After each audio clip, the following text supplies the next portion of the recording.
Good afternoon. My name is Lori Haas, and I'm the Virginia State Director and Senior Director of Advocacy for the Coalition to Stop Gun Violence and the Educational Fund to Stop Gun Violence. I welcome all of you to our virtual Vigil and Advocacy Day. We're saddened yet again this year that we cannot be with you in person. It is through extenuating circumstances, the pandemic, and of course, other threats at the Capitol today that cause us to do this virtually. However, we are grateful for your joining us today. We're grateful for your presence and your passion and your commitment. We want to think about today, of all days, the day we honor Dr. Martin Luther King, a peaceful and profound political leader who himself was gunned down. And today we remember all of the victims of gun violence in the Commonwealth of Virginia. On average, it's over 1,000 persons who die by gun violence. But let's be clear, that number represents someone's mother or father or child or relative or neighbor, community member, schoolmate, classmate, workmate. These are people, these are humans, these are our fellow man in the Commonwealth of Virginia. It's our moral duty and our moral obligation to address this pandemic of gun violence in the Commonwealth. So today during the vigil, we ask you to join with us as we honor the memory of Dr. Martin Luther King. We honor the memory and the lives of so many in the Commonwealth who've been killed by gun violence.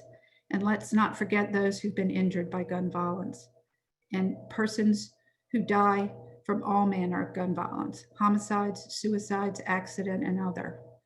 So again, I'm grateful for your presence. I'm grateful for your commitment, and I'm grateful that you're here with us today as we go through our vigil. I have the distinct honor and pleasure of introducing the Governor of Virginia, the Honorable Ralph Northam. As you know, he has been a leader and stalwart supporter of keeping Virginians safe from gun violence, and has led such an effort in Virginia and in particular in 2020 with regard to legislation and policies and commitments to keep Virginians safe. Frankly, he puts his money where his mouth is. His budget has included funds to reduce gun violence at the community level. So without further ado, I'd like to introduce Governor Ralph Northam.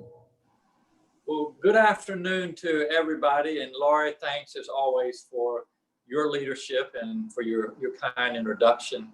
To all of you that are listening or Zooming or whatever we refer to this as, I hope that you are staying safe and healthy, and I hope that your families are as well. There's no doubt we're powerful when we get together in person, and I miss the fact that we can't be at the bell tower this year. Although I must say, Laurie, every now and then it's a little chilly out there, but it's for just a great cause.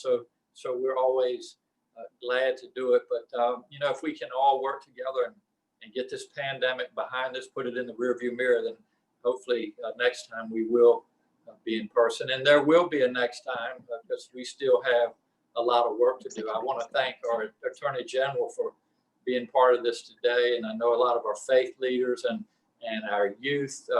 You know, this has really been a team effort. And if I could describe this group collectively, I would have to say it's one of perseverance. It's one of determination. It's also one of being peaceful. And that's something that I'm proud of. Obviously, we honor the First Amendment, but I think the work that we've been able to do as we've been able to move forward has been in a very civil way. And that should be I think a lesson for all Americans and all Virginians. So I'm very proud of all that you do. You know my personal background. I think anybody that advocates for common sense gun safety laws has their own story. And I know as I look at this screen right now, I know a lot of you have your personal story, and I certainly have mine. I served in the military, and as I've said before, I know all too well what assault weapons do to human beings, and there's no need for assault weapons in our society.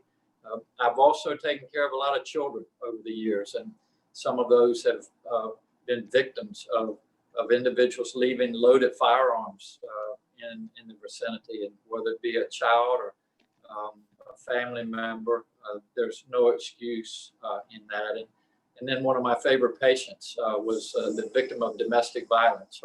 Her husband had access to a firearm when he shouldn't have. And you know, we've passed some really important pieces of legislation that have, I think, that will address a lot of the issues that I just spoke of. And I've just been so proud over the years to work with all of you. And this past year, you know, 6-7 pieces of very important gun legislation that made their way through the House and the Senate, and then got to my desk where I was proud to sign them. But I would remind you that we still have a lot of work to do, especially when we talk about assault weapons. Laura and I have had many conversations about this. There's no need for anybody to have an assault weapon on the streets of Virginia or in this country. There's no need to have open carry of assault weapons.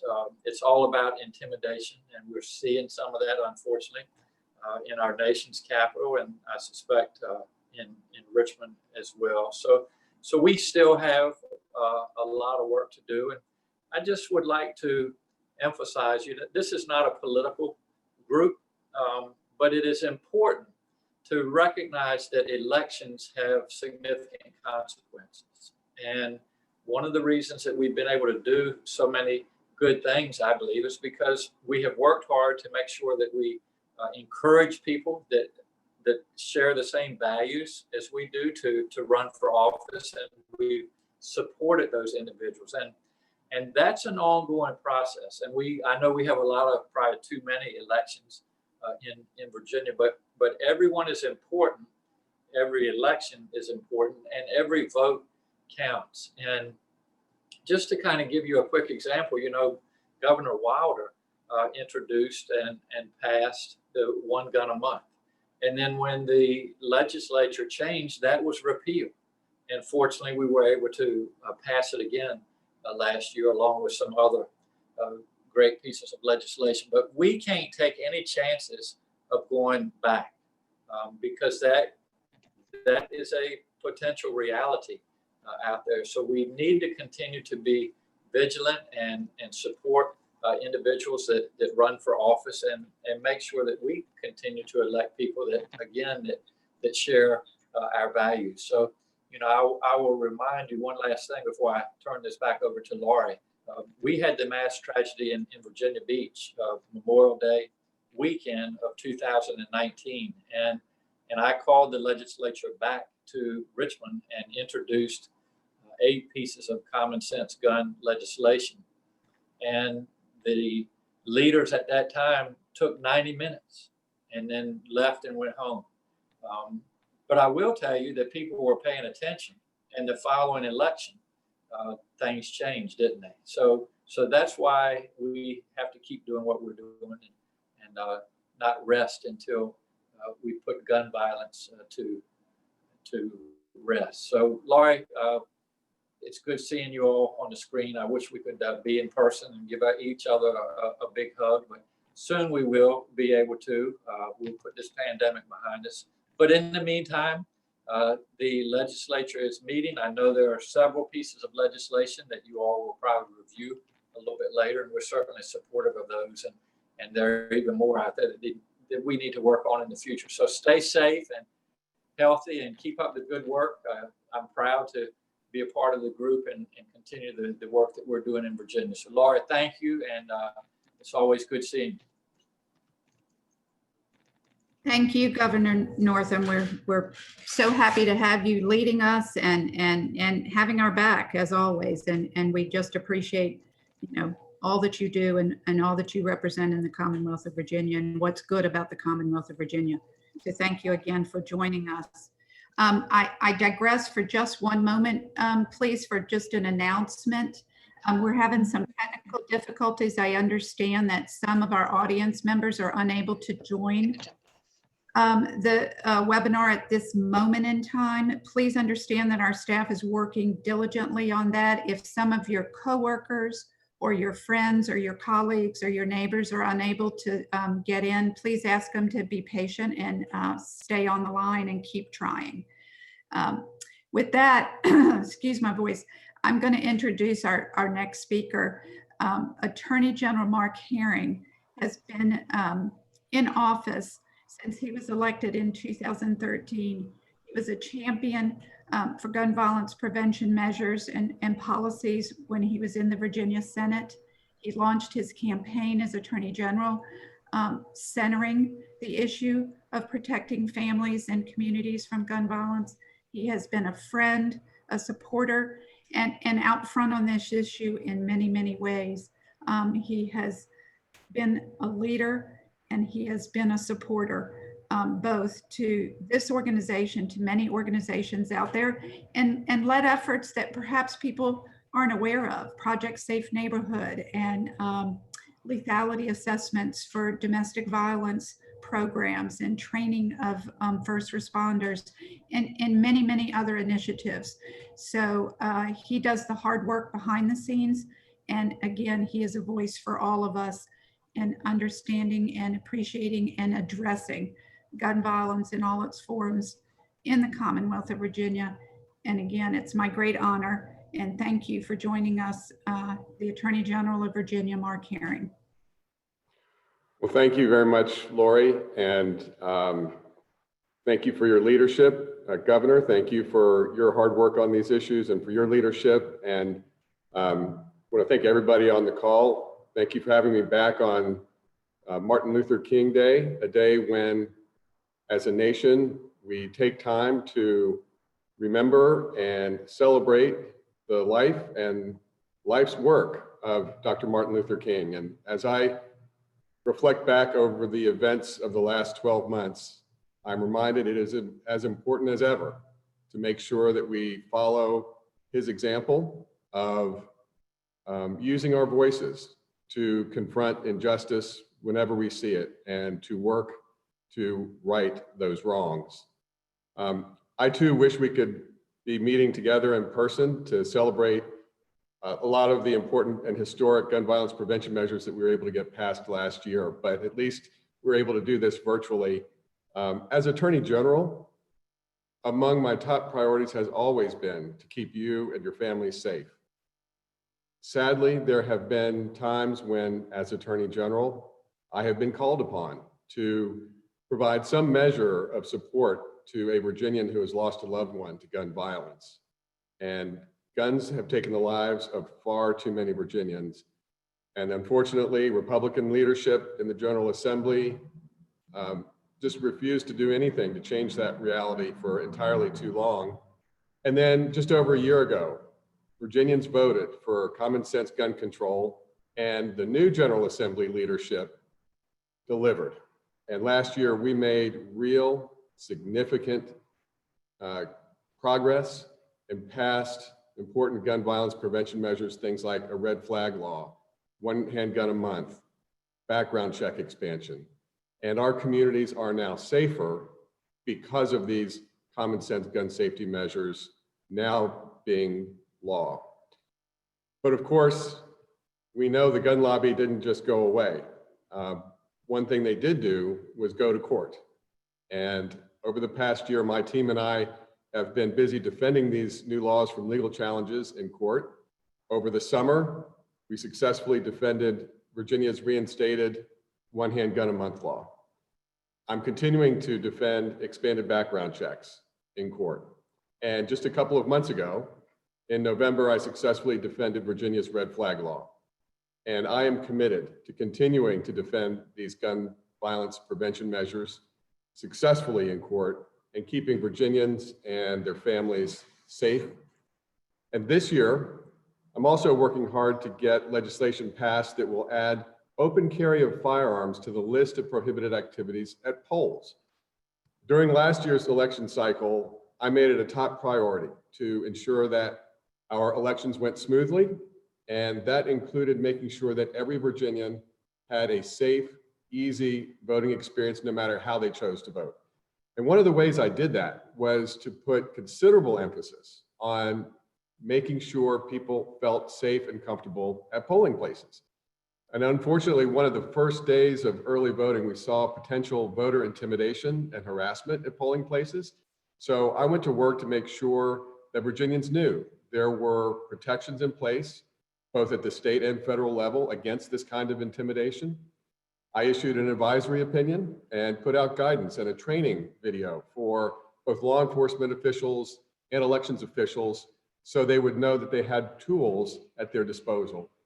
But it also became clear that there were some holes in Virginia law that needed to be addressed in order to further protect voters. And one of those is that open carrying of firearms is permitted at polling places, something that could be very easily exploited in order to intimidate or harass voters. And free and fair elections are the very bedrock of our democracy. And so it's really important to make sure that every single Virginian is and feels safe at the polls, which is why this legislation is so important. Last year's General Assembly session was historic in so many ways, and one of those was just how many important gun safety measures we were able to get passed. But I know I don't have to tell anyone on this call, the work is far from over, and I look forward to continuing to work with all of you to make sure that Virginia's communities are even safer. And thank you again for having me.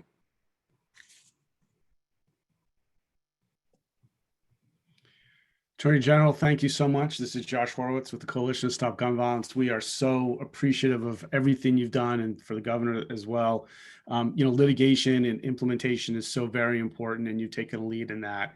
And we're just grateful for all of that. And we know that the work continues. There's a lot more to do, but we're deeply appreciative of the way that your office has taken this seriously.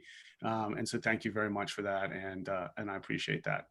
I have been told that our capacity issues have been remedied. So if people cannot get on, please text them and say, I think we've fixed that. So for those, if you're getting on, sorry that we had some issues, but I think that's been fixed.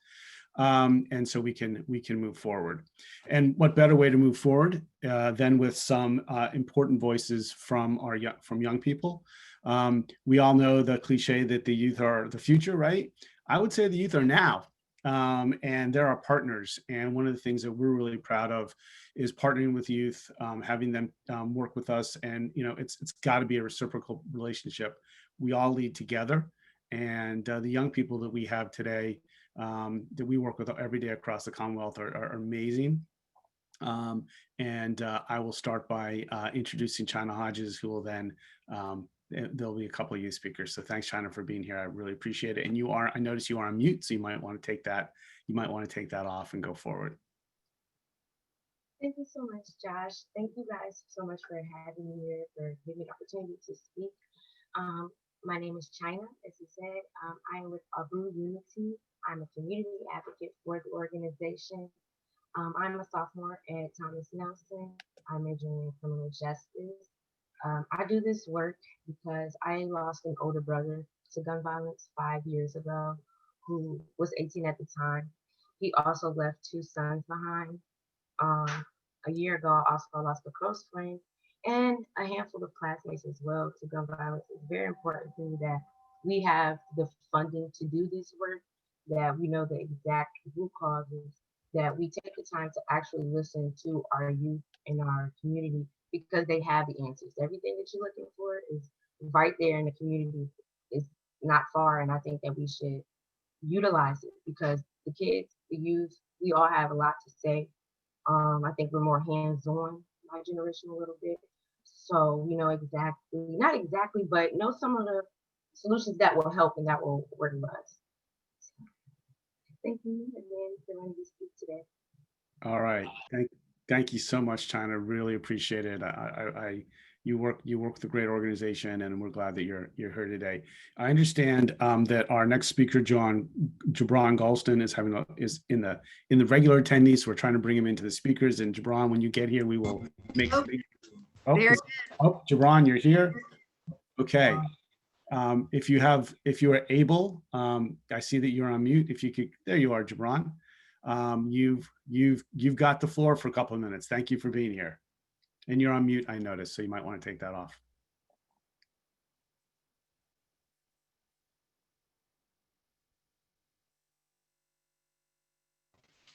Hello, everyone. My name is Javon Goldstein. I'm 17 years old, and I'm a student at IC Northam High School.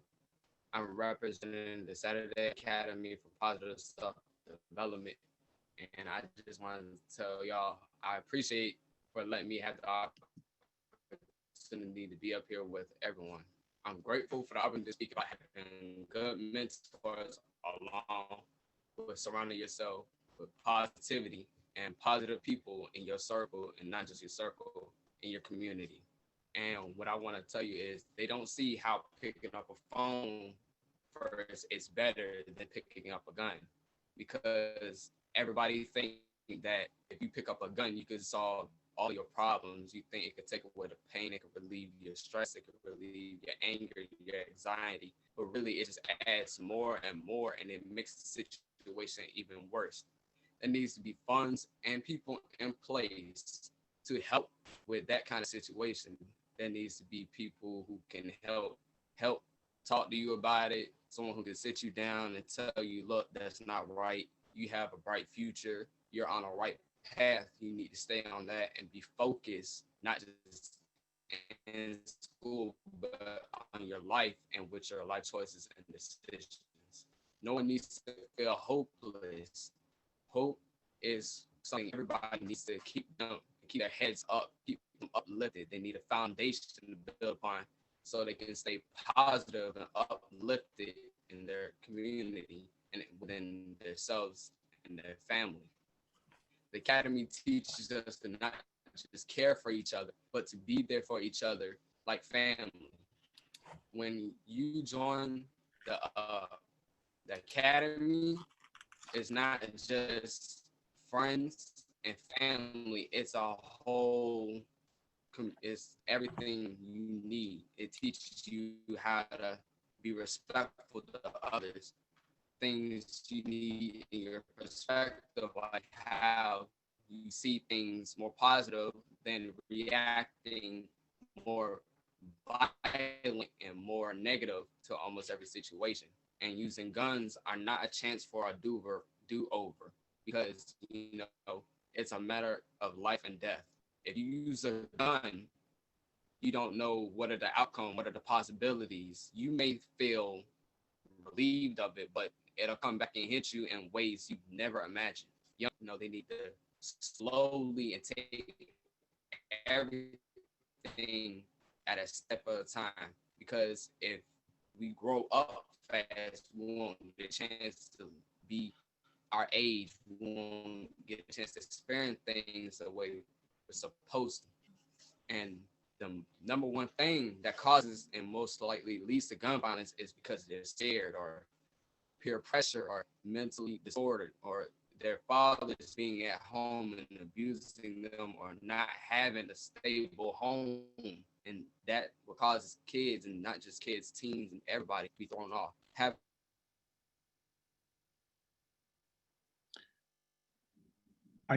Javon, I think you were back on mute. I think we got most of your message, and we can get back to you. Seem like you're having a little technical difficulties. But I would say that one of the most important things I did hear was that we're all scared, but we need to go forward.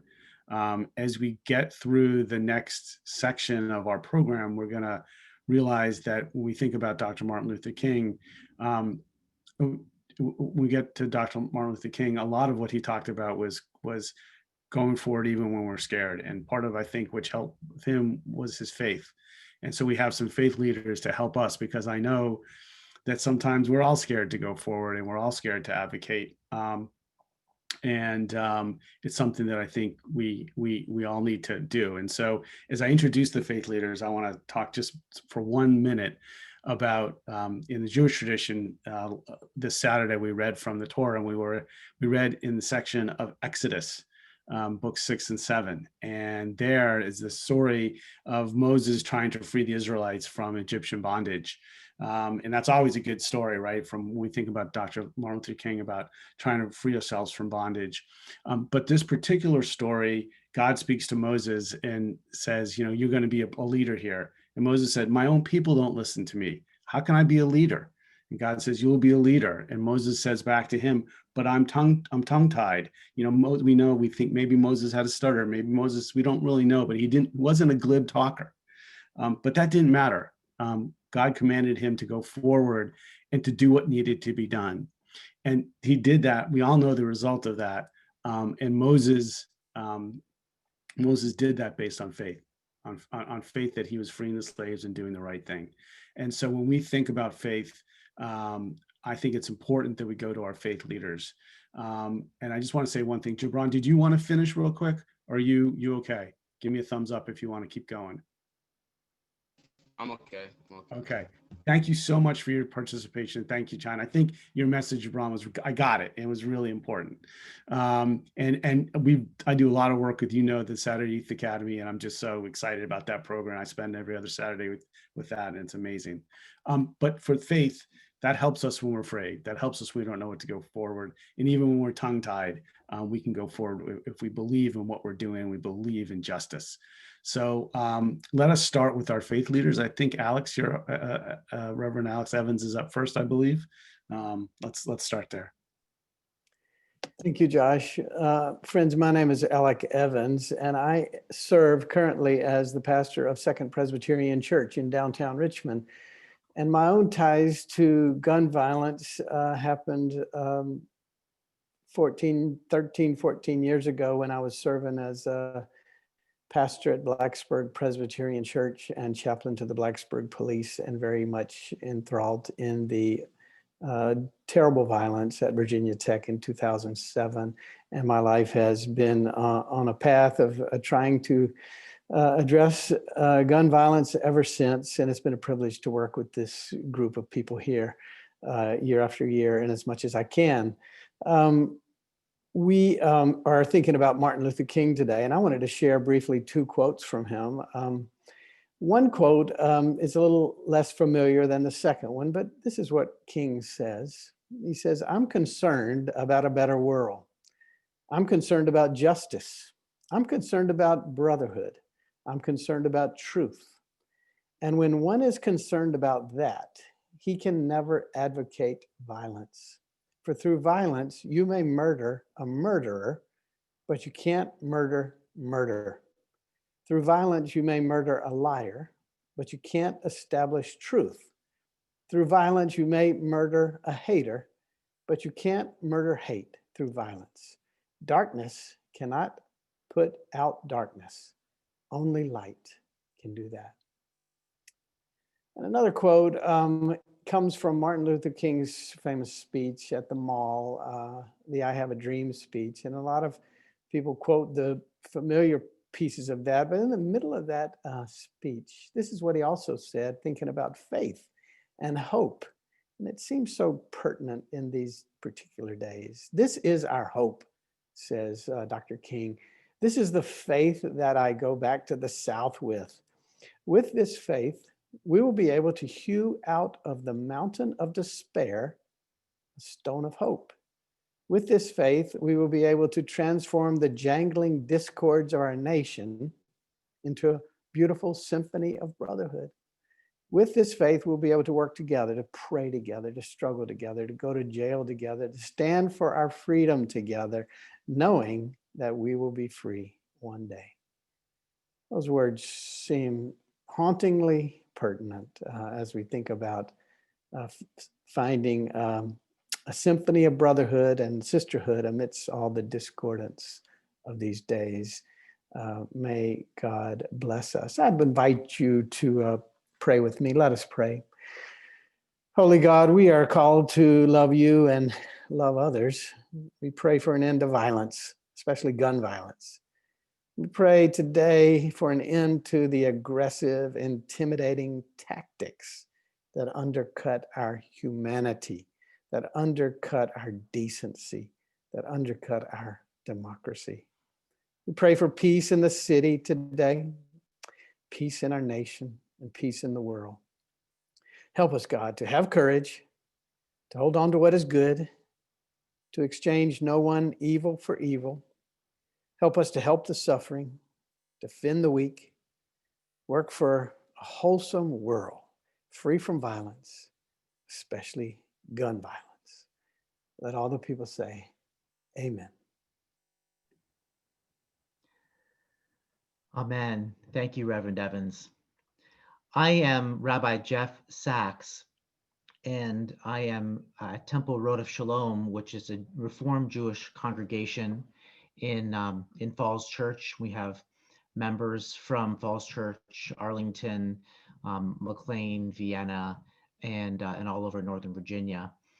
I'm so proud of the work that our congregation and some of its leaders, including Edna Weitzman and Sue Owens, have done to keep us connected with this issue. And we are also, of course, very proud of Josh Horwitz, who is also a member of the temple. And Josh, you did a great job of talking about the Torah portion that we read yesterday, and bringing a great message from that. And I wanted to talk about the portion that we'll be reading this next week. Every week, Jews in synagogues all over the world read together the same portion of the story of the many different stories of the Bible. And as Josh said, we are right in the middle of the incredibly relevant and rich story for this topic of the Israelites coming out of Egypt. So we read this week about the leadership of Moses and also the stubbornness of Pharaoh and the story of the last 3 plagues that God brings against Egypt. We see Pharaoh fail over and over to see his promises of change through to completion. After each plague, Pharaoh seems ready. His intention is there. He feels in the moment ready to release the people from bondage. But soon the moment passes, and every time, Pharaoh's readiness to act recedes. He reverts to his complacency and returns to his routine. By the tragic gift of human nature, he learns to accept the loss and destruction that has become part of his life and also of the lives of his own Egyptian people. We see this happen in the story over and over again. We know the biblical story has an uplifting ending. The Israelites marched through the sea and escaped their nightmare. We know that every year that victory is celebrated in Passover Seder's all over the world.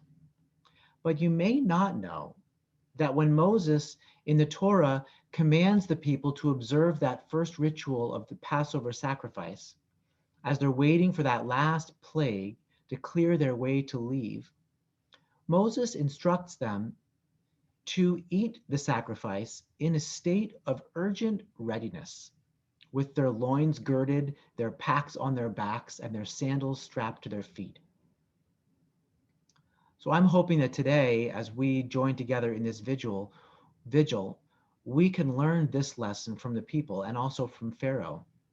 As we sit here joined together in memory of those lost and in appreciation for their lives, as we take a moment of vigil to stop and remember, let's also strive for that urgent feeling of readiness to make change.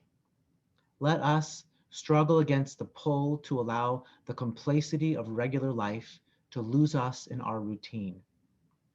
Let's think of ourselves remaining ready, with our packs on our backs and our sandals strapped, looking for the opportunity to protect the next young man or woman from weapons, to bring an end to this plague of gun violence, and to honor their memory with real change. Amen. Amen. Thank you, Jeff. And I'm just as proud to have you as one of our rabbis as you are to have me part of this. So thank you very much for that. I'm really, really inspired always by your leadership, and I'm a proud member of Temple Road of Shalom. So thank you for doing that today. Pastor Harris, toss the mic to you. Good afternoon to everyone watching or viewing. And I just want to say that this is a marvelous day where we honor Dr. Martin Luther King Jr. I definitely want to just start off by saying I am the president of the Baptist Ministers Conference of Richmond and vicinity, which comprises 50 to 70 pastors and clergy in the Richmond metro area. I pastor myself in Mannequin Sabbath, which is Goochland County as well. But this is a magnificent day when we honor Martin Luther King. Just last night, I was listening to a sermon by Dr. King called A Knock at Midnight. And it was written, actually preached in February the 11th, 1962, which I was born in 72, so obviously I wasn't there. But the reality of it is when I heard his voice about dealing with this parable in Luke 11, where Jesus taught about the persistence of prayer. A man came to a house at midnight and knocked on the door. And at first his friend said, go away, my kids are sleeping. But because of persistence, he kept knocking. And the moral of the parable is, if you are persistent, God will grant you what you seek. And when it comes to this war on gun violence, it takes persistence. We have to persistently go after all of the root causes of gun violence. It's not one thing, it's everything. It's poverty, it's education, it's common sense gun legislation, it's policy, it's community effort, it's us coming together, and most of all, it's love in our hearts. That all of these put together is going to take to overcome gun violence. Yes, I am a 49-year-old African-American man. Yes, I have experienced cousins who have died from gun violence, not just one, but several. Yes, I have friends who I played sports with who've had their lives taken by gun violence, more than I can even count on one hand, more 20 or more just off the top of my head. And so I realized that this problem we have to persistently do something about it, and we have to be persistent. In the sermon, King made a couple of important points. One thing he said in A Knock at Midnight is that morality at this time was going down. And he was saying that, the 11th commandment was just be slick. It wasn't about being faithful. It was about just not getting caught. And we know that we have a lot of slick people in our culture that all they care about is getting caught. He also made another point about riots going on. And he said the government often had the source to stop the riots by providing adequate resources to the impoverished communities. Think about that. Oftentimes when people protest, when they make all this noise, what is the root cause of it? Inequities, injustice, racism, inadequate access to just common day resources. So the reality is, if you get to the root cause of poverty, if you get to the root cause of education, if you get to all these root causes and deal with common sense gun legislation, then you'll really, together, the problem can really be alleviated or definitely reduced greatly. I love how they term it common sense gun legislation. I think sometimes people are experts at distorting things. The government's going to come and take all your guns. When I've been in rooms where all they said is, if you're suicidal, you need to lose your gun rights for 14 days if you're deemed a harm or threat to yourself or someone else. I've seen common sense laws killed for years and years and years that finally pass just because people, they appear to feel, to fear. And fear often is not rational, and it certainly is not the truth. I've seen laws when someone is abusive to lose your gun rights, as though that's a bad thing. And I've seen people who theologically will oppose abortion, but say nothing about racism. I it just can't fathom how you can read the same Bible and speak against one thing, but not speak against something else. This God and guns theology does not mesh. King preached love. As a Baptist preacher, I still preach love.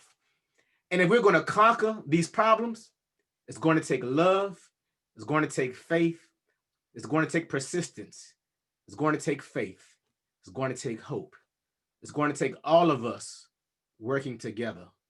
I'm the pastor at the funerals. I'm the pastor looking down on people who could still be here. And it has to stop. And as King said in the previous quote, you can't kill hate with hate. And you can't kill, you can't kill violence with violence. To conquer it, it's going to take love. And that's why I'm committed to, as the parable says, to be persistent in fighting this evil until it's gone. God bless you, and may heaven smile upon you. Thank you, Pastor Harris. And thank you for all our faith leaders for giving us the inspiration to move forward with the mission that we have this year and the years to come. I'm deeply appreciative. Attorney General Herring, we have 2 minutes left, and there's a couple of dozen people who, for whatever technical reason, could not get on the call earlier. Could you just do me a favor and give them a word of greeting and give me the one sentence of all the great things that you're doing? And then we can end. Do you mind doing that for us? Well, sure, Josh, and thank you for your leadership, and to the faith leaders, thank you for those words of encouragement, and to the those on the call who joined a little bit late. I would just say that we had made tremendous progress last year with new leadership in the General Assembly, and we have passed a lot of very significant new laws, reinstating the one handgun a month law, expanded background checks, red flag laws, and those are subject now to legal challenge, but we are successfully defending those. And this past year during the election season, we saw that there was the potential for voter intimidation, and that there were some more changes that we need to make sure that people feel safe and are safe at the polling places, like making sure that there's a law that prohibits open carry of firearms in a polling place, which could easily be used in order to intimidate voters, and voting free and fair elections are the bedrock of our democracy. So we've got a lot of work ahead of us, and I want to thank you all for your help and support over the years, and look forward to continuing our work together in the months and years ahead. Thank you for those, again, for your words and for all your actions, and for getting out there and implementing these laws so effectively. Thank you. And thank you for all the people who participated in the vigil today and the speakers. I really appreciate that. To start where Lori end where Lori left off, which is 1,000 people died this year in the Commonwealth, and we need to make sure that doesn't happen in next year. And we need to fight and understand this is the long term. And I've been doing this for 30 years. Other people in the call have been doing it a long time. I think it's clear to me that Dr. Martin Luther King did not think that this was an easy fight, a year fight. It's a generation. It really will span our lifetime, but we've got to stay at it if we want to save lives. And every life in this Commonwealth is worth the fight. So I appreciate everybody being here, especially to all the speakers today. Thank you. We're going to now turn into our legislative advocacy session. We're going to learn a little bit about what's potentially going to be on the docket this year in this session we're moving forward to. So if you'd like to learn about what the advocacy strategy is, what's up there, and how do we take the faith that we've grabbed today and the collective call to action and actually make it work in the world, the next hour is your section as well. So now I have the great pleasure of turning it back over to Lori, who will lead this hour of discussion. And again, thank you to all of our participants and everybody who came to speak today. Thank you so much. And Lori, I noticed you have your mute button. There you go. And now you're back, and I'm going to take a step back. Thank you, Josh. And again, I need to take a moment to thank everybody who participated in the vigil.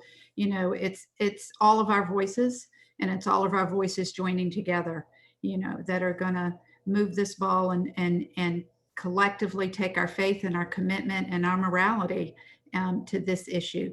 It is a moral issue for me personally. I stand on the shoulders of others and who speak in this way, and I appreciate that. I appreciate that support. I appreciate that perspective, because again, it's a very moral issue for me. We are now, though, going to pivot to some practical tasks at hand. This is what we call our legislative update. I hope that our participants and people in the audience and attendees will take advantage of the chat and take advantage of the Q&A.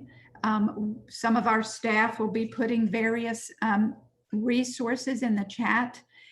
Those are links that you can collectively save and download so that you will have these materials and resources at hand.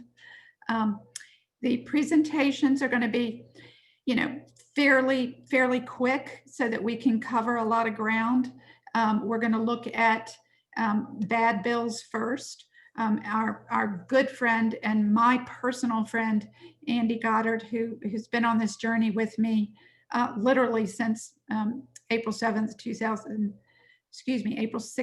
2007, is going to kick us off. And then I'll go into some updates on some bills, and then we'll be followed lastly by Cammie Chavis, and Josh will introduce her because it's an important piece of this presentation. Andy, if you're ready to kick us off, I'm going to ask our staff to go ahead and put the bill tracker link in the chat. So for attendees, the bill tracker is a document that our organization, it's public, it's a Google Doc. It has all the bills listed. In the left-hand column is a live link to the bills. So if you want to actually read these bills, read through them and understand their legal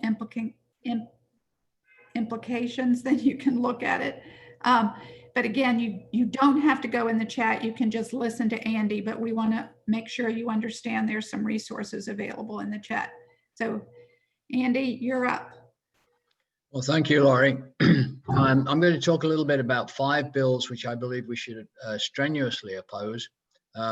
This year, we're only dealing with about 22 firearms bills, as opposed to 141 last year. So I have been able to go into them with a little bit more detail. I don't have time to go into all of the details, but I'll give you the highlights. And I'm going to start off with House Bill 1757 by Delegate Maguire. It's going to be heard in House courts. It requires that the Commonwealth or a locality which takes control of its area of buildings or what have you, and makes them what we call gun-free, they would be required to lose their sovereign immunity if someone was injured in one of those locations. I'll quickly say that sovereign immunity is basically a cap on the liability of the Commonwealth or a locality to pay out justified money for injuries or deaths. The big problem with this bill, of course, is that the way it was written, I'm sure that the patron thought he was thinking about a situation where someone would go to a public building and be attacked and not be able to defend themselves with a gun. However, that's not what the bill says. The bill talks about being injured, period. Any kind of injury. In other words, the locality would lose their sovereign immunity if you tripped and fell down the stairs. And it's impossible to know that having a gun in your pocket when you trip down the stairs would make you able to protect yourself from falling and getting injured. So there's major flaws in this thing. First of all, the very term gun-free zone has never been defined. It may sound like it means an area where there are absolutely no guns, but of course it doesn't mean that. There is nowhere where there's absolutely no guns. That what it means is where the public cannot carry guns that are unauthorized. If you're a police officer, if you're there as a security member of the police or what have you, you can have a gun. So a gun-free, there are very, very few places in the Commonwealth that are actually technically free of guns. So I'd like to see them actually put in a definition of what they mean by that. But it's a very bad bill. It's very broadly written. It's basically just a pushback to make an argument against having what we got in 2020, which was a limitation on preemption. So I'll move on to the next one. This is an old one. We've seen this many times. Permitless concealed carry. This is built upon a complete fallacy. Concealed carry weapons in Commonwealth are completely illegal, with one exception. By permit, you can carry a concealed handgun if you go through the process and obtain a permit. If you consider that you should be able to carry a concealed weapon without a permit, or a concealed handgun without a permit, that's implying that it's a right. Of course, it's not a right. It's never been a right to carry a concealed weapon. The only thing that happened was, years ago, the General Assembly was convinced that if more people carried guns concealed about their person in public, crime would go down, gun deaths would go down. And over the years, we have seen that that is not the case. It's absolutely not the case. In fact, the opposite has happened. Murders have gone up. Crime in general has gone up. People with concealed carry weapons permits do not make the place safer. The idea of having a permit to carry concealed is to permit somebody. And so if you're going to allow somebody to do something without a permit, without going through that background check, without going through any training, we don't know you from a criminal. There'd be actually technically no difference between you and a criminal that a police officer or anybody else could detect. So it's a nonsense bill. We shouldn't even be talking about it. But I'll move on because I haven't got a lot of time. That was House Bill 1773 by Freitas. House Bill 1793 by Glenn Davis is another pushback against the ability of localities and the Commonwealth to restrict carrying of guns in buildings or permitted events. And by looking at that, they've decided, okay, but that shouldn't apply to people with concealed carry permits. The flaw here again is we don't have a very good system of deciding who has that permit. And we also recognize permits from every state. We recognize permits from states that give permits to people who would not be able to get them if they were in Virginia. We also give the opportunity for Virginians to get a permit from some other state if they couldn't get a permit in Virginia. The only people who are prevented from getting Virginians that are prevented from getting a permit from another state are Virginians who've had a permit in Virginia and it has been revoked. But if you never applied for a permit, you never tried to get a permit in Virginia because you knew you weren't eligible, you can shop around and find a state which will give you a permit because their limits on who should get them are much lower. Their restrictions are much less. And then you can carry that permit in Virginia and carry your concealed weapon. So if we say we want to allow concealed carry permit holders to bypass certain laws, we're allowing this for all kinds of people from all over the country who could be in Virginia carrying a concealed weapon that we know virtually nothing about. So we strenuously oppose that bill. The fourth one is a Senate bill by Amanda Chase. This bill is based upon the idea of trying to allow two kinds of people to carry guns in schools. There are school resource officers who are current law enforcement officers, and then there are school security officers who are not necessarily that. They're allowed to carry guns if they are retired police officers who retired in good standing. But what Amanda Chase is trying to do is to allow anyone who is a military veteran to carry a gun in a school and act as security. Now, I have tremendous respect for our military veterans, but to allow somebody to enter into a school with a gun, you need to know a little bit more about a person than that they were in the military. If you think about it, if you're in the military as a cook or a mail clerk or a motor mechanic, you could then carry a gun into a school and be the security guard. Who says that anything you've learned in the military, other than how to pull a trigger in your basic training, has any relevance to being a security officer in a school situation, which is not like being a police officer in any other situation? We're currently trying to get police officers who go to schools to act as security to understand and get training in the specific nature of how to do that in a school situation, which is not like just being out on the street. So allowing people to do this, if they have what is said in the bill, something about a administrative, some sort of training offered by the local police. Well, we don't know what that training is. If you look at the references, it appears to be just firearms training. Well, there's a lot more to being a security officer in a school than firearms training. And finally, I would remind everybody that for every 100 children that get shot to death, school-aged children, only one of them is in school. So we have all this effort to try and look after that one while we simultaneously ignore the 99 children that are going to die in the homes and on the streets. No security officer is supplied for them. In fact, it's the very fact that there are so many guns around them that cause the 99 deaths. And it helps to be in school. A child is safer in school without somebody who is just simply wants to be there with a gun. Finally, it's a very awkward bill just arrived. Senate Bill 1332 by Bryce Reeves. This is not technically a firearms bill, but it's more of a criminal justice bill. And in this bill, he messes with the use of deadly force. There are two paragraphs in the legislation so far. Paragraph A, which says that you should not use deadly force. Let me see.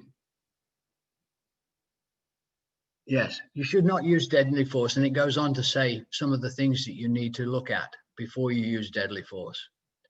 By moving those things down to this section B of the legislation, you're basically saying, go ahead and use deadly force. And then when we look at your use of deadly force afterwards, we will then weigh up whether you gave notice, whether you had other options, all this kind of stuff. But unfortunately for the victim, if you haven't asked the police officer to take care at the beginning, by the time you check him on after the event, in the post-event analysis, the victim is already dead. Supposing you find that the police officer was not justified, then you can deal with the police officer, but the victim is still dead. So it's much better to emphasize to the police officer right before he pulls the trigger, he has to think of all these other things that he could do rather than using deadly force. Obviously, if he's in imminent danger of being killed himself or someone else is in imminent danger, we have no problem with that. But there has to be de-escalation. There has to be other options. If it's himself, he can leave the location. So those are the 5 bills. There are a number of other bills which other people will talk about, which have parts of them that we don't like. But those 5, I think we should strenuously oppose. Thank you. Thank you, Andy, very much. And again, just a reminder to all of our attendees, the bill tracker, which you can get from the chat and that will get to you by email, has these bills that Andy talked about today. These are bills that we oppose and that we will be watching carefully, and that we'll be joining and lifting up our voices in opposition against these bills. I'm going to speak about some of the good bills. I am not going to take the time today to go over all of the good bills that are out there, because we actually have bills coming up for committee hearings this week. And I want to make certain that people on the call can think about and talk about and perhaps participate in the Virginia General Assembly tomorrow. The firearms public safety subcommittee meets at 7 a.m. tomorrow morning. And the sign up for that, the docket for that meeting and the sign up should be on the Virginia General Assembly website soon. And we'll make certain that people, again, have that information if they can't get it from the chat. On tomorrow's docket, we anticipate, I have not, as of an hour ago, the docket was not up, but we anticipate the following bills. They're House bills to be on the firearms public safety docket for Tuesday morning. The first one is House Bill 2295. House Bill 2295 is patroned by Delegate Mark Levine. It is a bill that would prohibit guns at the Capitol, including the grounds, including the buildings. It would also prohibit firearms inside state buildings. As background, then Governor McAuliffe issued an executive order back in, I believe it was in 2014, soon after he was took the oath of office, and prohibited firearms inside state buildings. So perhaps you've seen the no firearms allowed inside the Department of Motor Vehicles, you know, and other state agency buildings. That executive order is still out there, and this bill would codify it, i.e. make it state law. Then in January of 2020, the House and the Senate voted together to prohibit firearms inside the Capitol buildings. The House and the Senate have purview and authority over the Capitol building itself and over the Pocahontas building. However, they do not have authority over the grounds. So this bill would encompass those three buckets of property: the Capitol grounds, the Capitol buildings, and state buildings. And this law would prohibit firearms in all those buildings and all those spaces and places. We wholeheartedly support this bill. As we're speaking and as we're seeing on some social media, there are, you know, persons with firearms on foot out and about in the city of Richmond, openly carrying their firearms. We would like to ban open carry in all public spaces, but at a minimum, we must protect the people's business and our government agencies, our state employees, our public officials, and certainly those elected to conduct the business of making laws. They should not be subject to threat and intimidation and harm. And when the good news, we had the prohibition on the Capitol buildings last session, but guess what? They had to walk from Pocahontas across the street to get inside the Capitol building itself, and they were in full view, in full sight, out in public, and potentially taken some risk there. We know that the threats of armed intimidation and armed threats are robust right now, and we would like to prohibit that, support that bill. So that is House Bill 2295. I'm not sure. I believe it's going to be on the docket for tomorrow, there's information on your chat about the subcommittee. There's information to sign up to speak tomorrow morning, and I hope that somebody in our audience could be looking at the docket to see if the House Firearms Subcommittee docket is up yet. Next bill I'll speak to is House Bill 1992. The patron for this bill is Delegate Kathleen Murphy. There is a companion bill in the Senate that Senator Barbara Favola is carrying, and that's Senate Bill 1382. Only the House bill is up tomorrow morning. Delegate Murphy will be presenting that bill, and our very own Kelly Roskam will be speaking to the bill. It prohibits possession of firearms by persons convicted of certain domestic violence misdemeanors. We know that that prohibition exists under federal law, but as perhaps you may know, local law enforcement does not enforce federal law, nor do we want them to. An example is, you know, some of the ICE ICE maneuvers and some of the ICE asks that are out there by federal agents. An example is this: someone is pulled over in a traffic stop. The law enforcement officer does a background check and does a criminal record check.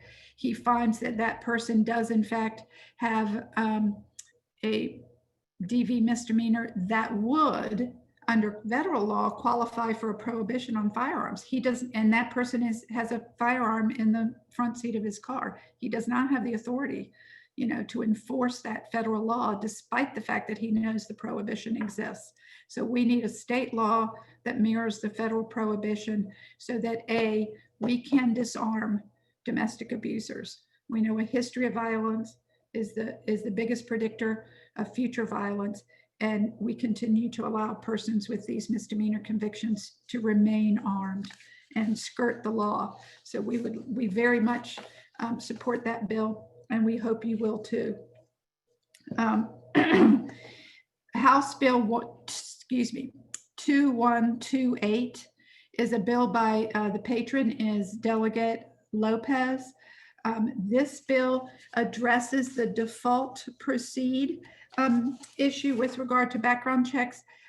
Some people may be familiar with the term the Charleston loophole, where the purchaser of the firearm, a young white supremacist who killed the people in the AME church, he had gotten his firearm after 3 days because the federal firearms seller is allowed to conclude the sale if the FBI has not weighed in on the sale after 3 days.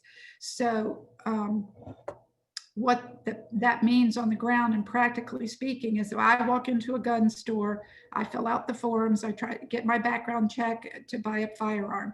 If the FBI who is doing the background check cannot conclusively affirm or deny that sale because there is records in the system they're still checking out, maybe there's a hole, maybe there's a gap, maybe there's information that's not readily available, the sale can proceed. And the seller in Charleston said, oops, 3 days have gone by, I haven't heard from the FBI, I'm gonna let this sale proceed. So this extends the time frame of the default proceed in the Commonwealth of Virginia from 3 days to 5 days. I will say that Virginia is a point of contact state. Our Virginia State Police do the background checks. They send the query up to the FBI. The affirmative yes or the affirmative no on those sales comes back to the Virginia State Police, and Virginia State Police do an awesome, awesome job on continuing the investigation if a person is denied a purchase of a firearm.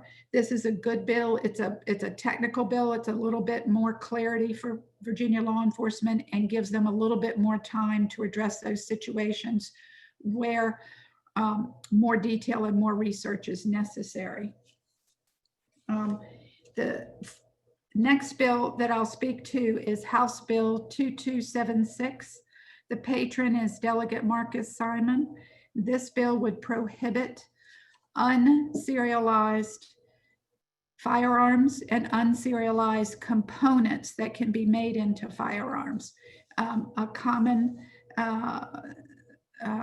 reference to these firearms is ghost guns. The reason being, when they're used at a crime scene, law enforcement cannot trace them. They do not have serial numbers. They're homemade. They are not what some of us might consider the plastic printed firearms.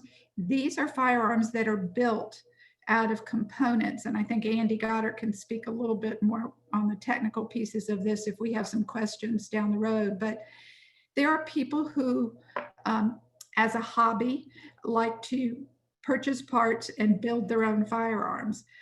We're not trying to squash that hobby, but those parts must be serialized so that when they are in fact assembled, there's a serial number attached to that firearm. So if you hear of pushback from the gun lobby and others aligned with the gun lobby, make sure they understand we're just prohibiting unserialized firearms and unserialized components of those firearms. It's a good bill. It will help law enforcement trace these ghost guns. And we think we know that open cases contribute, a feeling of anxiety in communities. And, I'll let Josh speak to open cases a little bit later, where they affect criminal justice and, again, safeties in communities. There's some connection to gun violence when there's too many open cases. Lastly, we have a bill that the Attorney General spoke to. This fall, we saw much an increase in rhetoric and an increase in the presence of intimidation at the polls and threats of armed intimidation at the polls. We saw it on social media. We saw it in the mainstream media and other places. Our right to vote is sacred. We should all be able to do it unencumbered. We should lift up and that right to vote. It should be a safe and secure opportunity. And we think that firearms should not be allowed at the polls, inside or out. Delegate Levine has a no guns at the poll bill. It is House Bill 2081. It is being heard in the Committee on Privileges and Elections. It'll be heard on Wednesday, I believe. I'm not sure. And we very much support this bill. We very much support the premise, and we hope you'll join us in offering your support for these bills. Again, there's information in the chat about how to sign up to speak on these. The Virginia General Assembly session is all virtual. And what I'm hoping to do is, after we hear from Josh and Cammie next, during our Q&A session, I'll dive into the how to sign up, where the committee links are, and some of the more practical information for you guys for the Virginia General Assembly session, and learning and speaking up and how to connect online. So again, we've got lots of resources for you, and I hope you'll take advantage of them. And I'll turn it over to Josh, and we'll go from there. Yeah, if we could jump to the next slide. Thanks, Lori. Can we jump to the next slide, please? All right. So, yeah, the slide after this would be perfect. Great. Thank you. Okay. So,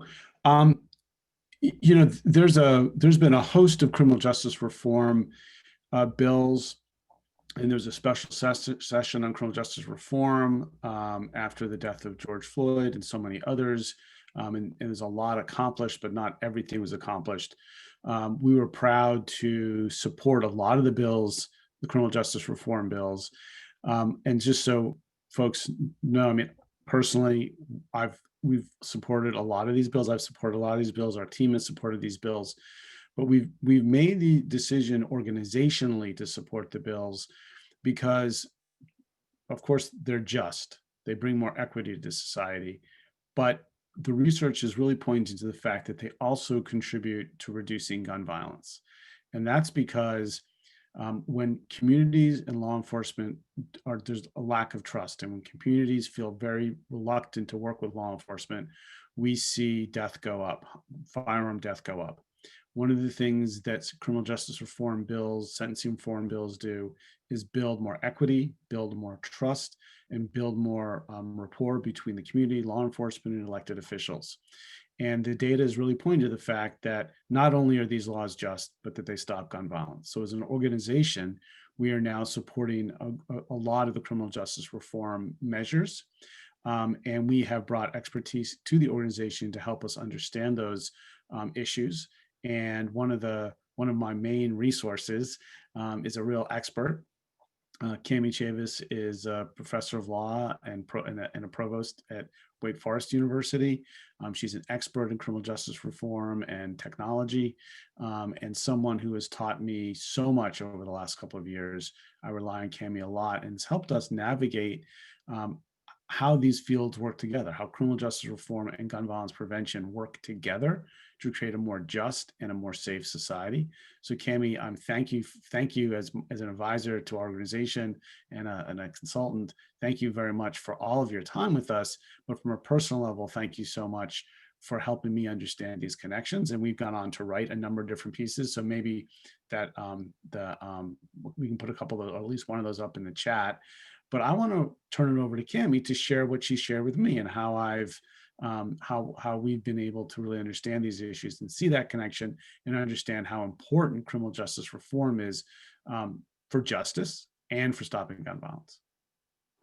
Fabulous. Great. Thank you so much, Josh, for that introduction. And thank you all for being here as we celebrate the life and the legacy of Dr. Martin Luther King, and also for this purpose of addressing and preventing gun violence.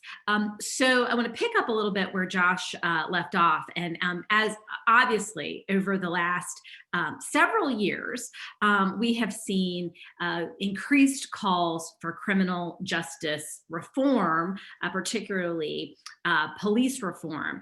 And advocates have really highlighted the persistent racial disparities that exist in our criminal justice system, and as an underlying theme to push forward this reform. So, of course, the idea of racial disparities in the criminal justice system and police killings of Blacks is not new, but these calls for reform reached a fever pitch with the death of George Floyd earlier in 2020, and who was killed with an officer placing his knee on Mr. Floyd's neck, and then Breonna Taylor, who was sleeping in her home when officers executed a no-knock warrant and shot her. So many states, localities, there's even been national,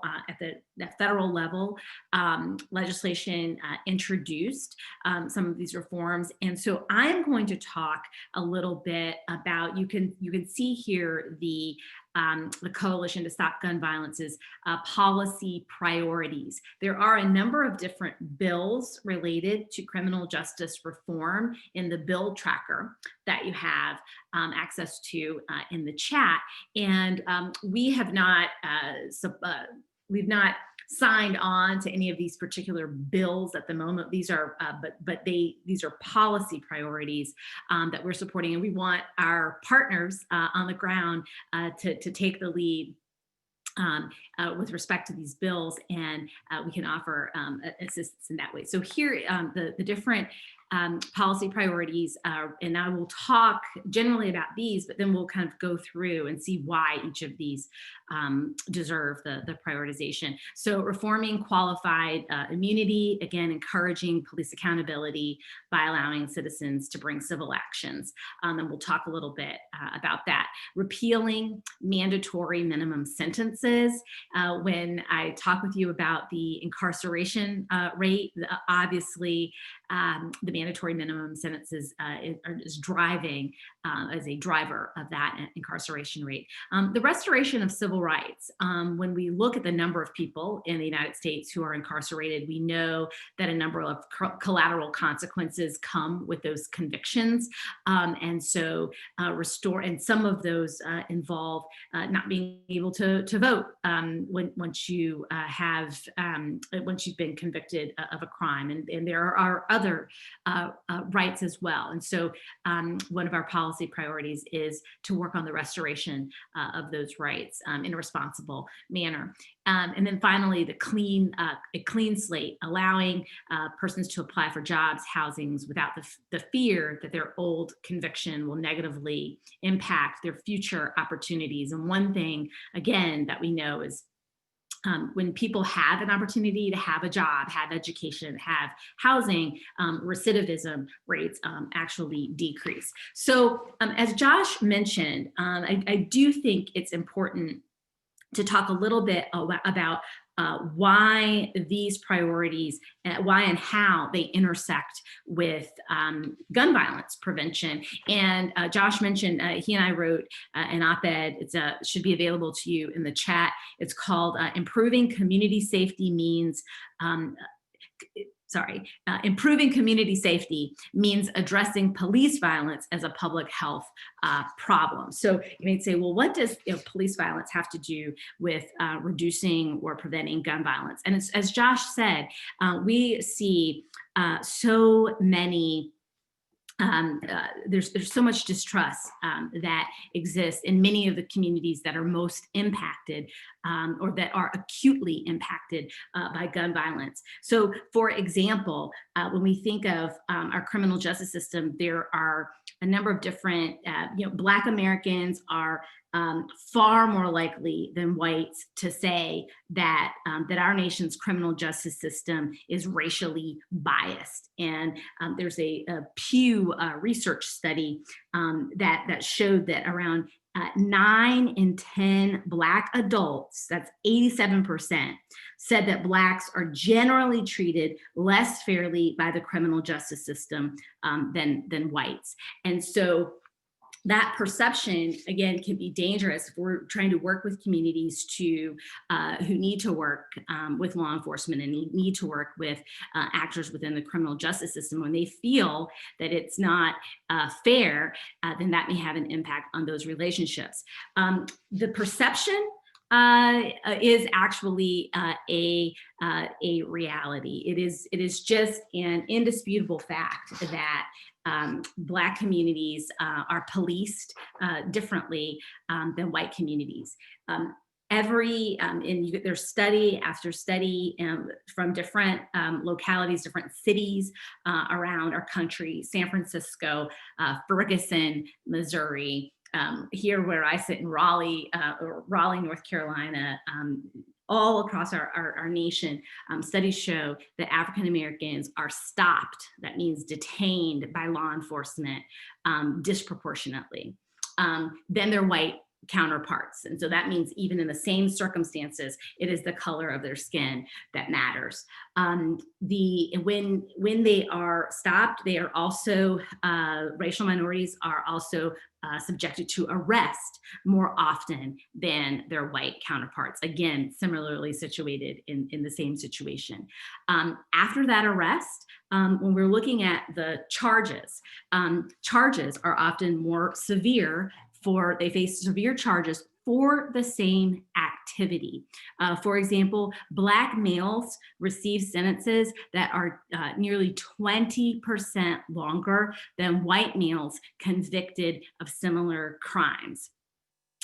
We also know that when we're thinking about sentences and the severity of these sentences, when we look at the death penalty and how it's used or applied in our country, 42% of defendants who are under the sentence of death are Black. So that, again, that's in gross disproportionate to their proportion of the population.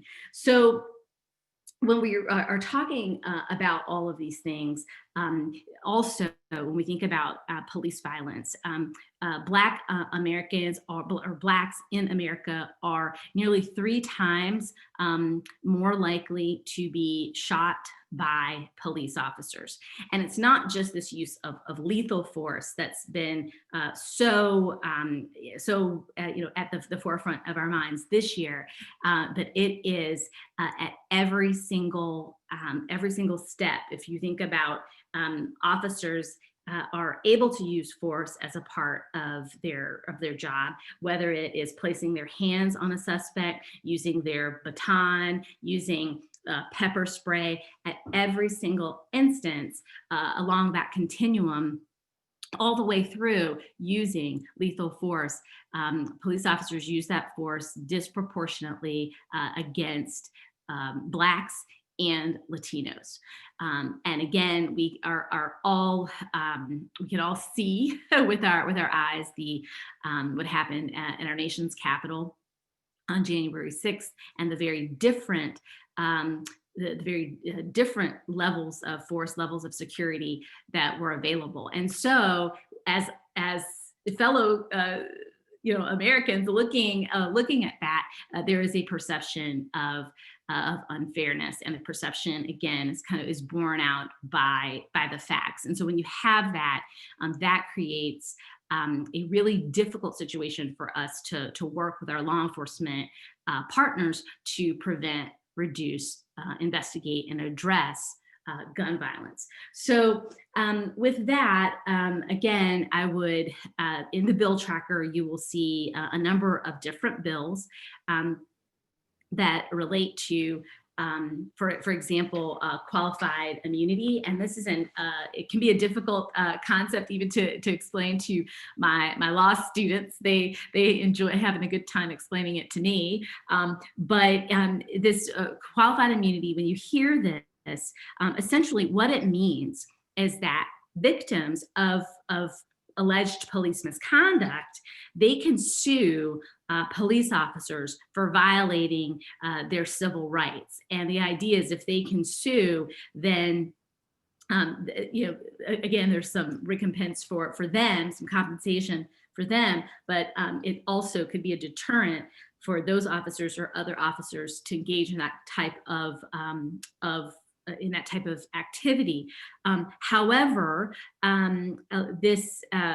they can only sue if the right, the civil right has been clearly established. And so this is a very difficult standard to meet, and it often leaves victims of police violence and their families without compensation, without justice. So there are a number of different ways to address this, and there are a range of possibilities at different levels. So that is one thought.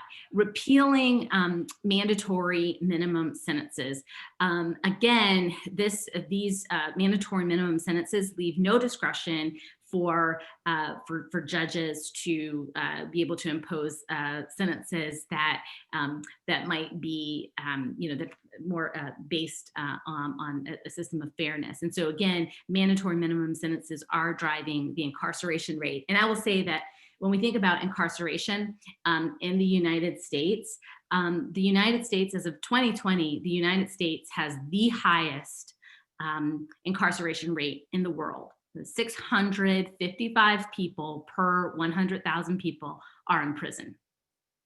So if we think about that for a moment, and this is, again, you compare that against any other country in the world, the United States has the highest incarceration rate, and there are about 2.3 to 2.4 million people sitting in prison today. And so we really have to address what is, and again, disproportionately, those prisoners are Black, Latino. And so we have to think about addressing drivers of the incarceration rate. Mandatory minimum sentences are one thing. And again, all of those people that are sitting in prison, when they leave, many of them will be facing having an uphill battle to restore some of the rights that they had prior to their incarceration. And so that restoration of civil rights is another important policy priority for us.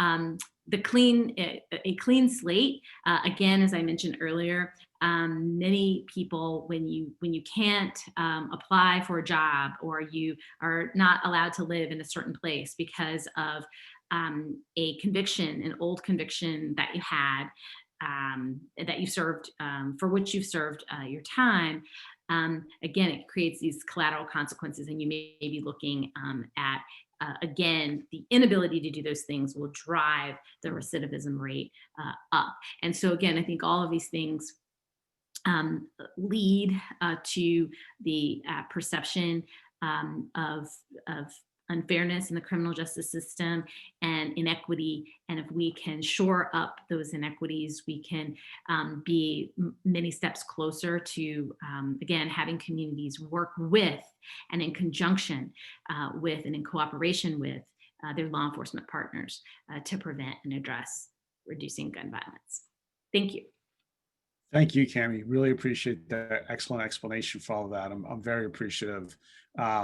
And for the reason we don't have bill numbers up for those yet is there are a number of different bills up there. We are, as people who are working on this issue, but not necessarily expert in all those areas, we feel committed to work with our partners and see what our partners endorse and make sure that we've got what they call community consultation before we endorse bills. But those are the types, and there's a lot of bills still dropping. So it's those types of bills that we'll be following and that we, working with our partners throughout the community, will be endorsing. And of course, we'll put that up on the bill tracker. And now we know about them. So Cami, I can't thank you enough. And I think we're turning to Lori for some Q&A. Yes, I'll mention that you'll note that we have Andy Goddard back on screen. We have Cami's on screen. We have our legal counsel, Kelly Roskam, joining us. Thank you. And we also have Josh. So this is the portion of the Zoom event where we get to hear from you. We're happy to take any and all questions. We hope you can go to the bottom of your screen and look at the Q&A portion of the little chat box. I mean, it's not chat, it's Q&A. It's got the little cartoon box on it. You can type in the Q&A and pose your question. There's a couple questions that have been posed thus far. One was regarding the bad bills, and if the governor would veto those if they made it to his desk. It is our goal to have the bills not make it out of committee. The bills, I don't believe, will make it out of committee with the both with the Senate under control of the Democrats and the House under control of Democrats, and a renewed and long overdue commitment to criminal justice reform and police reform and gun violence prevention and other social issues.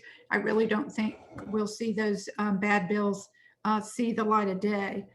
Should, however, something untoward get to the governor's desk, I can't speak for him, but he has vetoed literally everything we've asked him to veto thus far since he was elected governor.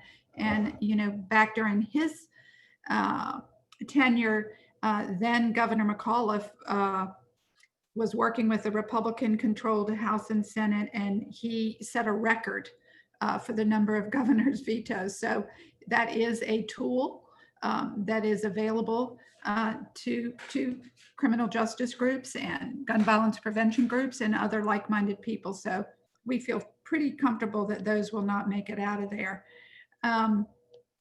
Another question we got is about the 2021 elections. Of course, gun violence prevention was the #1 issue at the polls in 2019, when a record number of record number of GVP supporters were elected, and House Democrats took a 55 to 45 seat majority. We intend to make gun violence prevention an issue at the polls. And for those things that have not yet moved at the Virginia General Assembly, we all know that we did not get an assault weapons ban last year, and we're disappointed and upset about it. So it's up to the collective group of us and all people who care about this to advocate with candidates, the candidate of your choice, to ask where they stand on these issues, to understand where their position is and which way they voted during the Virginia General Assembly. You know, there'll be candidates that are tacking to the right or tacking to the left on different issues. And, you know, really, we need to call them out on their voting record. If they're an incumbent, we know where they stand by virtue of their voting record. So we can and we should elevate this issue as an issue and a reason to get behind different candidates. Of course, that's everyone's choice, you know, who they speak about and who they speak to. But as a movement, we offer the example of making this an issue at the polls is incumbent upon all of us. I'm seeing, is there a question about organizing gun owners? I think it's a very interesting question. You know, it depends upon, you know, there's all sorts of gun owners out there. It's all sorts of definitions of gun owners. My husband owns firearms. They were hunting rifles passed down to him from his, frankly, his grandfather. He's all on board. You know, I have some, frankly, some disappointment with a number of gun owners because they'll say to me in private, "Oh, I'm with you," but won't speak up publicly. I know that the person who posed the question used Gabby Giffords as an example, and that's a great example. We don't like to malign gun owners at all. A lot of people own firearms, and again, my husband's one of them. But I hope they're already part of this movement. I hope they're already part of the gun violence prevention movement. I hope many of you in this audience may be gun owners. And, you know, yes, bringing them to the forefront and their voices to the forefront would be wonderful. And I'm ready and willing and waiting for them to raise their hand. And I'm not, hold on, I'm trying to get through these. Hey, Lori, there's a question about what a 13-year-old can do to push for gun reform. You mind if I jump on that one? Oh, go ahead. Everything. So the only thing you can't do, is vote. But writing letters, op-eds, organizing your classmates, going to the General Assembly and talking to legislators, making sure that you're going to be a voter in a couple of years. Your colleagues and your peers will be voters. So you have a voice. There's nothing prohibiting you from getting involved, going to your capital, talking to your legislators, making appointments, going and making your points to the legislators, letters to the editor, doing emails to the all the types of advocacy stuff, and also on social media, organizing. If you feel that there's a vote that's taking place and you want to bring attention to it, use your social media skills to bring attention to it and get other people to call and write. So all the things that we're talking about for advocacy are things that young people can do and should do, and we hope to do. And if you put your email in the chat, we have a wonderful education program called Education to Action, which is all about getting people ready to take action in the legislative process. And maybe we can even partner and do a workshop for your peers and getting excited, get people more involved in the policy process. So the answer is, with the exception of voting, young people can, and I hope do everything in the advocacy process and make themselves heard, vocal.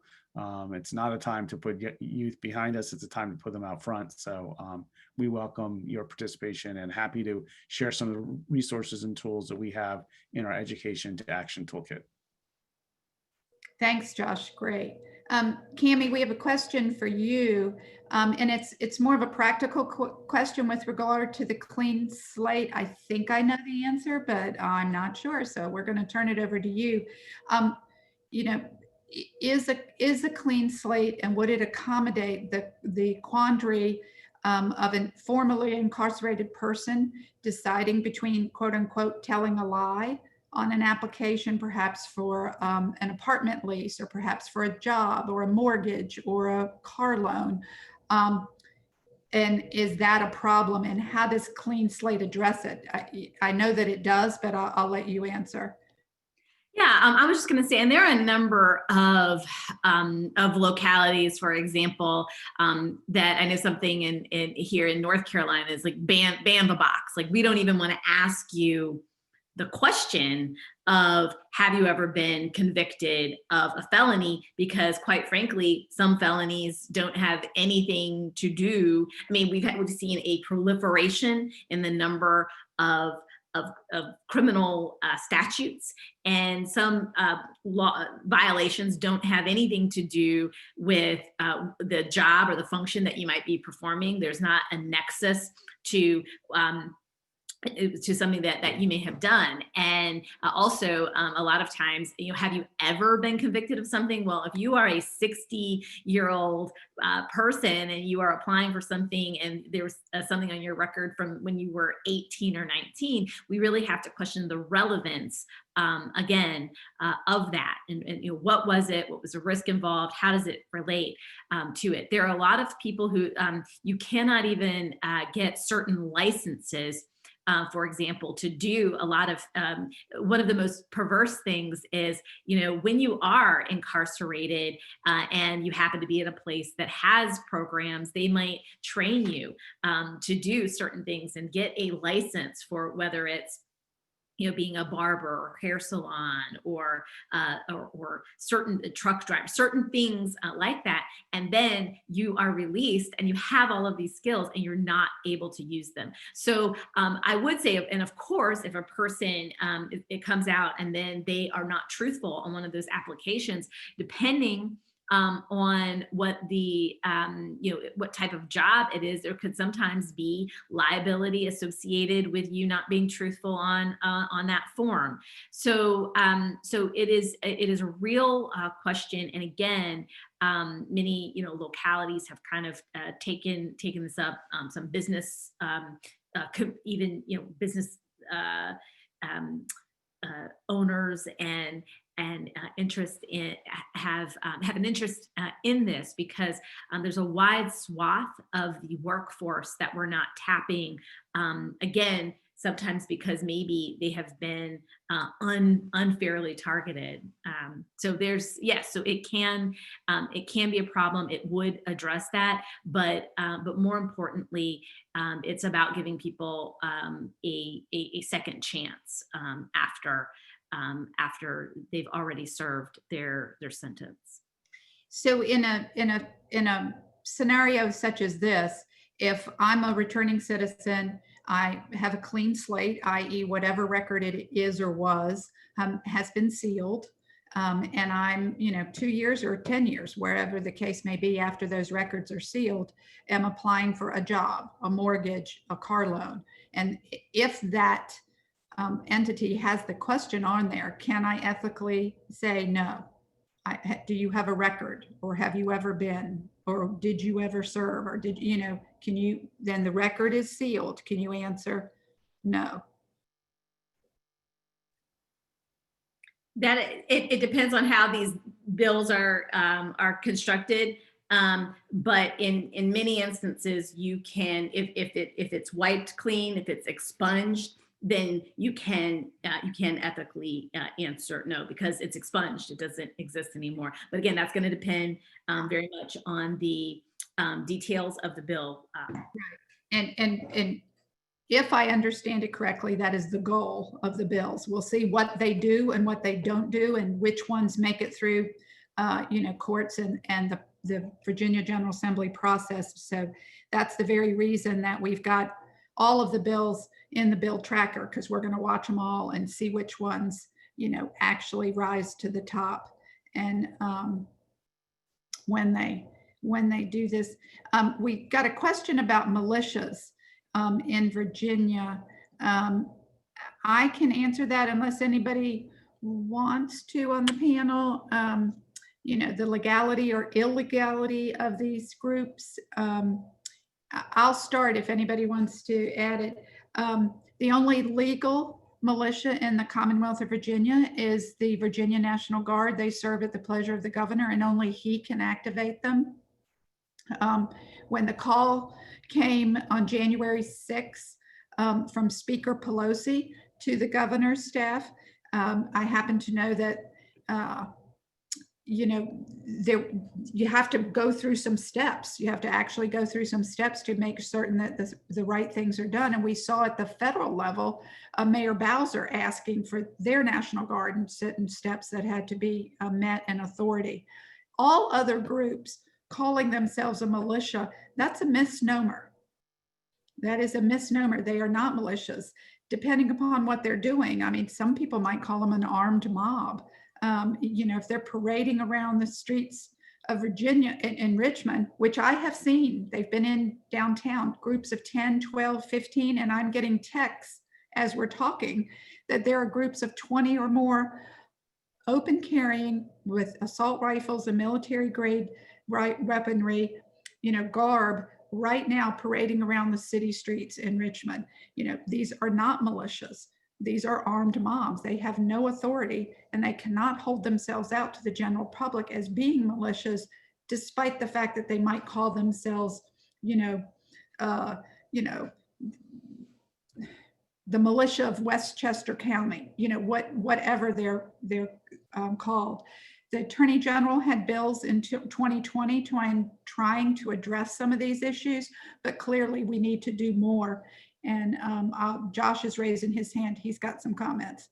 Oh, no, I was just agreeing with what you're saying. I mean, there's no such thing as a private militia. A bunch of people without government authority walking around the streets are an armed mob or white supremacists or, you know, whatever you want to call it, but they're domestic terrorists. They are not a militia. No such thing as a private militia. It does not exist. And that's what each law around the country says, that private citizens cannot take on the military function of a state, period.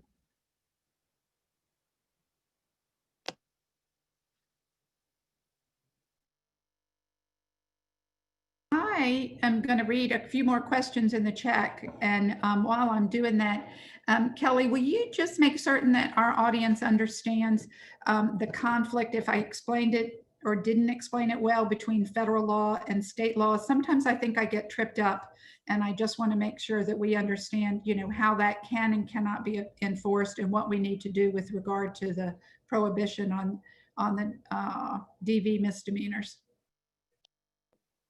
Sure thing, Lori. As many of you already may be aware, federal law already prohibits purchase and possession of firearms by persons convicted of misdemeanor crimes of domestic violence. And this is defined to include a limited number of relationships, including spouses, former spouses. Notably, it does not include persons in dating relationships who do not share children or have never lived together. So it's important for states to have these analog prohibitions, mainly for enforcement. As Lori was mentioning, you know, in order to enforce the federal law, you would need to be brought up on charges in federal court. There are a lot fewer opportunities for that. There's less money at the federal level to be tackling these issues, and it's going to be easier and more likely that you're going to have enforcement at the local level by having a state law. As Lori mentioned, you know, state Commonwealth attorneys cannot prosecute you in Virginia for violating the federal prohibition on the misdemeanor crimes of domestic violence. That's why it's so important that we get this in Virginia. Thank you, Kelly, very, very much. We're approaching, actually, I think we've just gone past our 3 o'clock hour. Our invitation was from 1:15 to 3 p.m. And I want to thank everybody who's on the call, and I want to thank everybody who's joined us. And for those of you who might have to leave us, I understand and thank you for that. If there, let me just double check the chat. I think I can stay on for just a few more minutes. I did want to, I think there still are some questions, Cammie, about the clean slate and the practical applicability of it. What I will share with the audience is, because we have competing versions of different bills in the Virginia General Assembly, we don't know which bill will rise to the level of being the one that the legislators coalesce around. So we can't exactly answer specific questions about which, let's say, which crimes it'll apply to. How long will it apply? How long will it take? Is it automatic? Is it after 8 years? You know, who is it applied to? So I think the questions are really, really good. And again, There's a couple of versions of a clean slate bill, and if I understand correctly, Senator Scott Surville is going to put in a bill. I haven't seen it yet, so we'll see which bill makes its way through the Virginia General Assembly session. You know, our support is for that concept. We certainly don't want to support a bill that is either too shallow or too broad or too ineffective. However, we really are supportive of taking a step in the right direction if that's all we can get in 2021. There is, debate and discussion among our partners on the ground. We look to the leadership of the Virginia Legislative Black Caucus. We look to experts like Cami, and we look to others in our community, the New Virginia Majority, the NAACP, and other criminal justice reform groups to inform us on the path forward. So I wish we could answer your questions a little more specifically. Cami, do you have anything in closing? No, I think you covered it. It's again, depending on how the particular bill is drafted, but the spirit of these bills is really to give the person an opportunity to not have to basically to have opportunities for those jobs. If you, for example, if you can get past so many people, if you have to check that box to say, have you ever been convicted of a felony or of a crime, which would be even broader, then a lot of times that doesn't even get you out of a pile. We at least want to get people out of the pile so that they can have a conversation, talk to somebody, have somebody be interested in them without that honestly, the being prejudiced by something that that they may have done 20 years ago that may have been very minor. So, but Lori, there was also a question about qualified immunity that I'd be happy to address when you have time. You grab that one. Thank you. Can you speak to that one too, Cami? That's great. Yes, someone in the Q&A was asking about was qualified immunity created by the Supreme Court, and if so, then how can the states work to eliminate it? So again, when we think about our Constitution is a minimum, the minimum level of protection that you can give to citizens.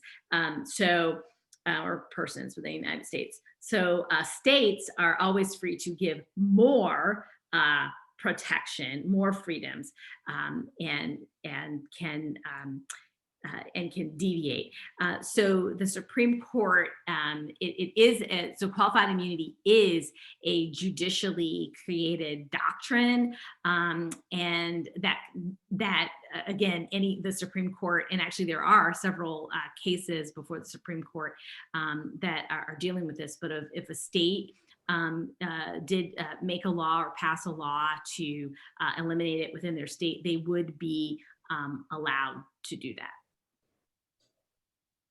Thank you. There's actually several proposals in different various stages within the different federal bills that have been introduced that would seek to eliminate, or alter in some way the strictures of qualified immunity. And I think that's another really important thing, is that there are, and I mentioned this earlier, but there are a range of different options in terms of how we can, when we're thinking about qualified immunity, and whether to eliminate qualified immunity completely or to change it, create some exceptions as well. Thank you very much, Cami. That's very helpful. We're at 3:09, so I think I'm going to take this opportunity to close. I would like to do two things. One piece of housekeeping. The firearms public safety agenda and docket for tomorrow morning is up.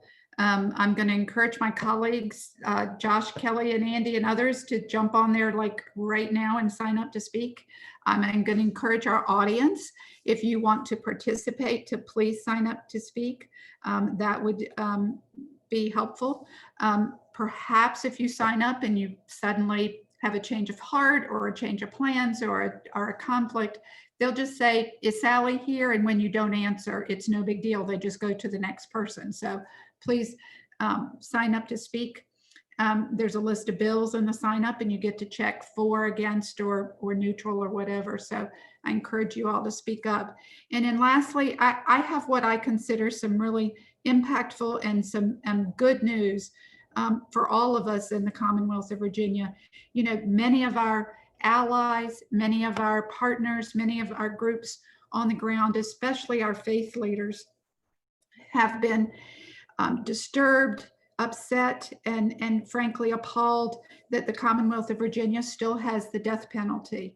In remarkable news, and I think it's historic for the Commonwealth, it's long overdue, a bill to abolish the death penalty in certain situations made it out of Senate Judiciary this morning.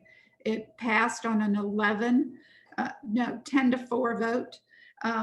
I am, appalled that 4 senators voted against it, and I'll make sure to let y'all know who those 4 were. I don't have it in front of me right now, but I think it's a good day in the Commonwealth of Virginia when a bill to abolish the death sentence is moving forward through the Virginia General Assembly. So with that good news and that good note, I will bid you adieu and say goodbye. And again, we're available to you, and we're available to help lend our expertise and our resources to your advocacy work, because we want to partner with you, we want to support you, and we want to appreciate being on this journey together. So goodbye, everybody, and thank you for joining us. Again, it was our pleasure.